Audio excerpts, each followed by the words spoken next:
The family of King J. Davila expresses frustration with court postponements. The chair of the San Antonio Chamber of Commerce recuses herself from climate decisions. And veterans are honored by San Antonio community members. This is your Express Briefing podcast for Thursday, February 28th. Subscribe to this and other free content at expressnews.com/podcasts. And get each day's top news and sports headlines delivered to your inbox at expressnews.com/newsletters. As court-appointed and hired attorneys have yet to determine who will represent him. Wednesday, the father of deceased 8-month-old King J. Davila didn't appear in court as expected, leading to a statement of frustration by family members.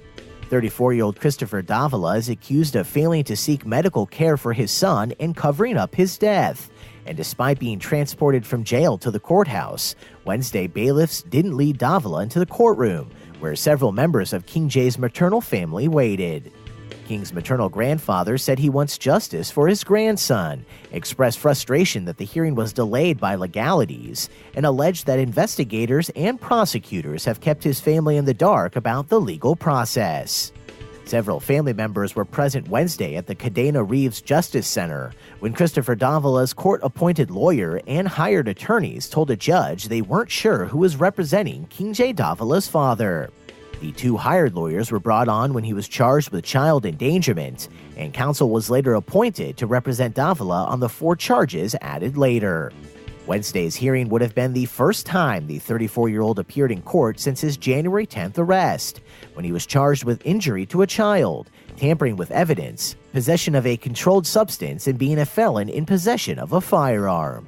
Police say Davila's mother, 64-year-old Beatriz Sampaio, and his 45-year-old cousin Angie Torres helped Davila cover up King J's death by staging a kidnapping, and both have been charged with tampering with evidence. Sampaio was released earlier this month after she asked a judge to lower her bail, while Torres and Christopher Davila remain incarcerated. As the dual roles of the chair of San Antonio's Chamber of Commerce create a potential conflict of interest, Paula Gold-Williams says she will not vote on any chamber position regarding the city's climate action and adaptation plan. Gold-Williams is both the Chamber of Commerce chairwoman and the president and CEO of city-owned CPS Energy, roles that put her in a delicate position as city leaders push for aggressive action to eliminate reliance on fossil fuels in San Antonio, while business leaders question whether the city's climate action and adaptation plan would be too costly and burdensome. Mayor Ron Nierenberg had said Gold-Williams should recuse herself from chamber decisions about the plan, but some council members suggested she could use her twin roles to promote greater understanding of the threats of climate change and the costs of addressing it.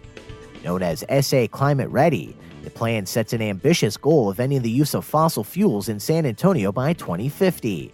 And while the chamber has yet to take a formal position, this week the city's chief sustainability officer is presenting the plan to the business group's Energy and Sustainability Committee. The city is also still gathering public response to the plan and recently pushed back the deadline for submitting comments to March 26th, a move that is expected to delay a city council vote until past the May 4 council election, but before the new council's term begins.